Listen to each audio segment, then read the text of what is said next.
Donc j'ai essayé de traiter deux sujets d'actualité. Le premier, c'est de parler un petit peu du contexte, à la fois en ce qui concerne les contrôles et les redressements, et puis l'actualité législative, ce qui va recouper en partie ce qu'ont dit Olivier et Stéphane précédemment. Et puis, pour finir sur une note d'espoir, montrer qu'il y a probablement une volonté renouvelée de dialogue du côté de l'administration. Alors, pour commencer par l'actualité des redressements et des contrôles, au risque de caricaturer un tout petit peu, en ce moment, un contrôle fiscal et un redressement, ça ressemble à ça. Voilà. Donc, c'est sûr que aujourd'hui, on constate, tout d'abord, ce qui est assez frappant, une utilisation accrue de dispositifs qui étaient jusque-là exceptionnels. Stéphane vous a parlé effectivement de l'utilisation de l'abus de droit, donc ça effectivement on le voit de plus en plus souvent, mais aussi l'utilisation d'un dispositif qui est normalement d'exception, qui est le dispositif de l'article L16B du livre des procédures fiscales, qui est connu sous le nom de visite domiciliaire ou perquisition fiscale. Donc c'est un dispositif très intrusif, puisque concrètement c'est une brigade d'inspecteurs des impôts qui débarque à 8h ou 9h du matin dans l'entreprise, accompagné d'un officier de police judiciaire, et qui va saisir tous les documents, papier ou électroniques, qui sont susceptibles de leur servir dans le cadre de leur enquête fiscale. Voilà. C'était un dispositif qui était avant réservé au cas de fraude patente et qui aujourd'hui concerne des entreprises parfaitement respectables, mais qui sont soupçonnées assez souvent d'exercer une activité en France par le biais d'un établissement stable non déclaré.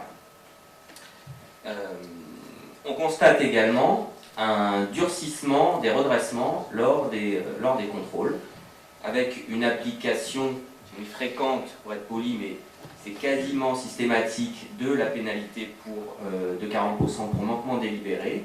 Alors là, je ne sais pas quelle est l'idée, peut-être que les entreprises étant censées être de mieux en mieux outillées en interne ou conseillées en externe, l'administration semble considérer que dès qu'elles font une erreur, c'est forcément délibéré, et donc on applique une pénalité de 40%, dont on peut discuter, mais à un stade ultérieur, une fois que le redressement a été notifié.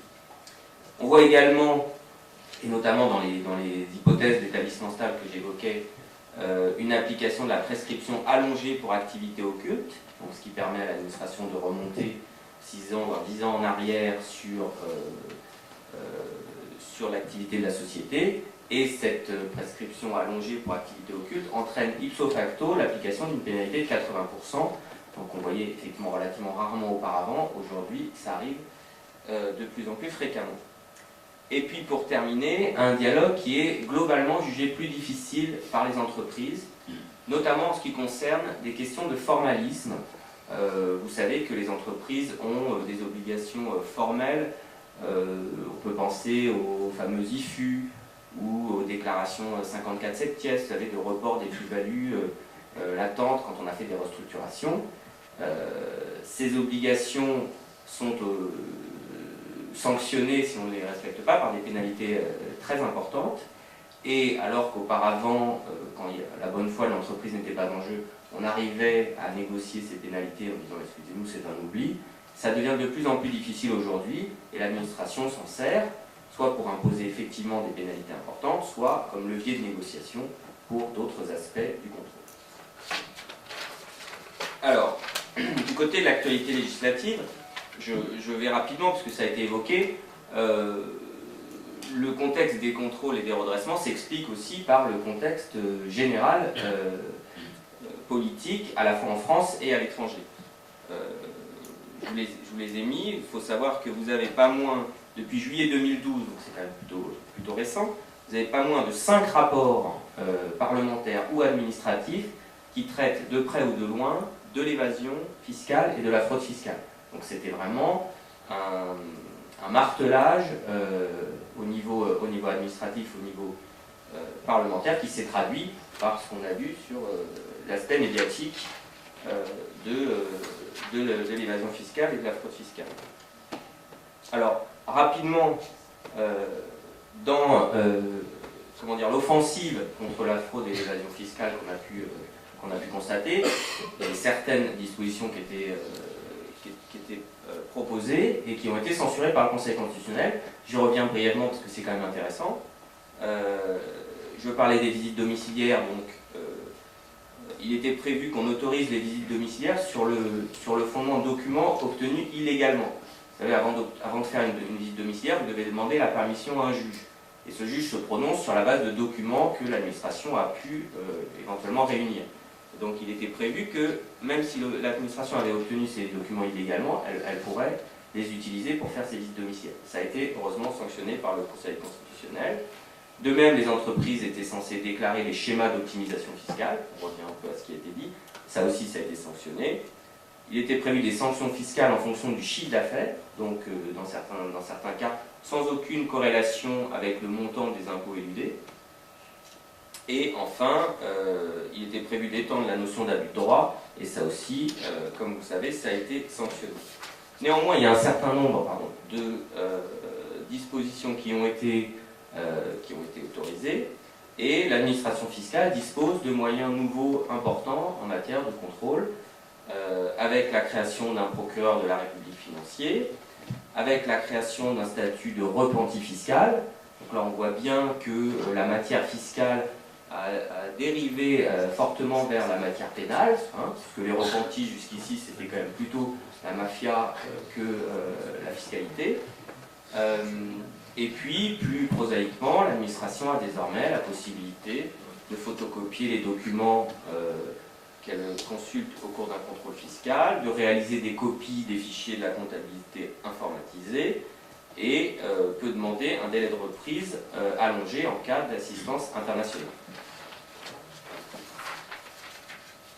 Ce contexte s'est aussi traduit par des obligations déclaratives nouvelles pour les entreprises. Donc ça fait effectivement beaucoup l'actualité.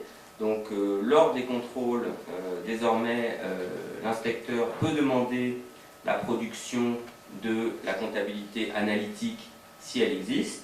Donc on ne vous force pas encore à faire une comptabilité analytique, mais si vous avez une comptabilité analytique, vous devez la produire, ainsi que les comptes consolidés si l'entreprise en fait sur le fondement du Code de commerce.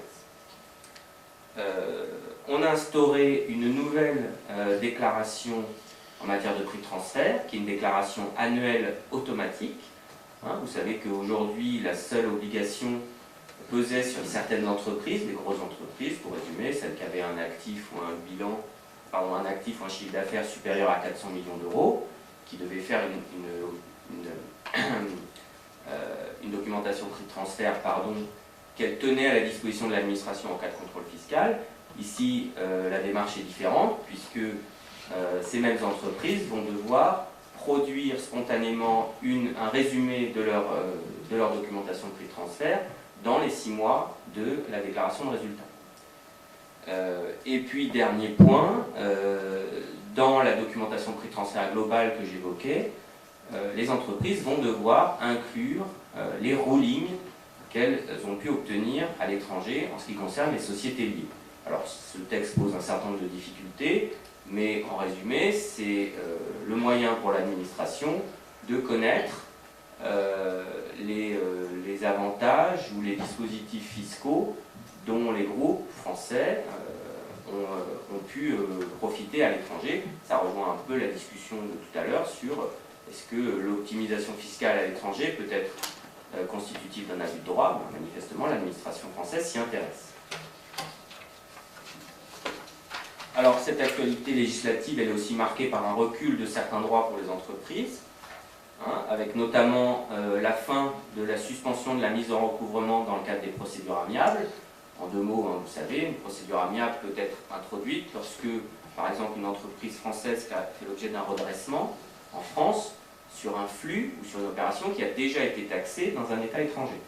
Donc, pour éviter d'être taxée 2 fois, l'entreprise peut demander ce qu'on appelle l'ouverture d'une procédure amiable pour que les 2 États se mettent d'accord et décident qui des 2 a le droit d'imposer ce flux ou cette transaction. jusqu'au 1er janvier 2014, lorsque vous introduisiez ce type de demande, la France acceptait de ne pas percevoir l'impôt qui résultait de son redressement. D'accord ? De sorte que vous n'aviez pas à supporter le coût soit du paiement de l'impôt, soit de la constitution de garantie. Bon, ce droit a été supprimé à compter des demandes d'ouverture de procédure amiable à compter du 1er janvier 2014. Donc, désormais, les entreprises vont avoir potentiellement double imposition temporaire ou, en tout cas, le coût d'une garantie à produire à l'administration française. Vous avez également des limitations qui ont été introduites par la loi sur la fraude fiscale, des conditions dans lesquelles l'administration peut transiger avec l'entreprise. Et enfin, Olivier en a parlé, une nouvelle limitation de la déduction fiscale des intérêts. Alors, ne perdons pas espoir. Il semble qu'il y a quand même une volonté renouvelée de dialogue du côté de l'administration avec la fameuse relation de confiance. Mais pour l'instant, la relation de confiance, pour pas mal d'entreprises, ça ressemble à ça. Voilà. Vous aurez reconnu vos classiques, donc et confiance et confiance. Alors, en quelques mots, qu'est-ce que c'est la relation de confiance? D'abord, ce qu'il faut dire, c'est que c'est un dispositif en cours d'expérimentation auprès de quelques grandes entreprises qui se sont portées volontaires, ou on va dire, quand on leur a demandé de se porter volontaires. Donc c'est un processus d'accompagnement de l'entreprise dans les processus déclaratifs. Donc c'est vrai que c'est une petite révolution chez nous, où quand même, on a plutôt l'habitude de faire ces déclarations dans son coin et d'attendre de voir si ça passe ou si ça casse. Avec l'idée que l'administration valide en amont les déclarations de résultats avant leur dépôt et que l'entreprise ouvre ses livres à l'administration pour lui dire ben voilà comment j'ai entendu traiter telle et telle opération et si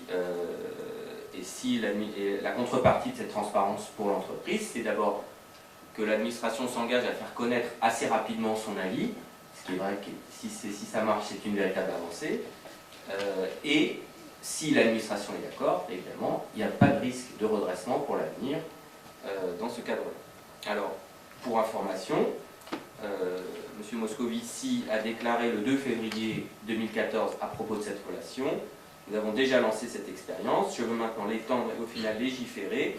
La loi serait votée le plus tôt possible d'ici à 2015. Donc, des suites à attendre. Enfin, deuxième piste d'espoir, les mesures de simplification fiscale. Donc, tout d'abord, dans le cadre des assises de la fiscalité, et Stéphane connaît bien le sujet, vous avez dû entendre parler dans la presse du projet de suppression de certaines petites taxes qui pèsent sur les entreprises et qui sont réputées ne pas être véritablement rentables, mais qui pèsent sur les moyens de production, et voire même un projet de réduction du taux de l'impôt sur les sociétés pour améliorer la compétitivité des entreprises.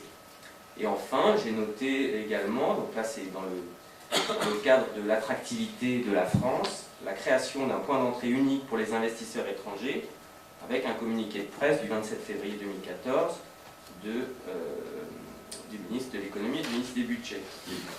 Donc en conclusion, on ne va pas faire d'idéalisme, mais on peut espérer effectivement que la relation entre l'entreprise et l'administration ressemble plus à ça désormais.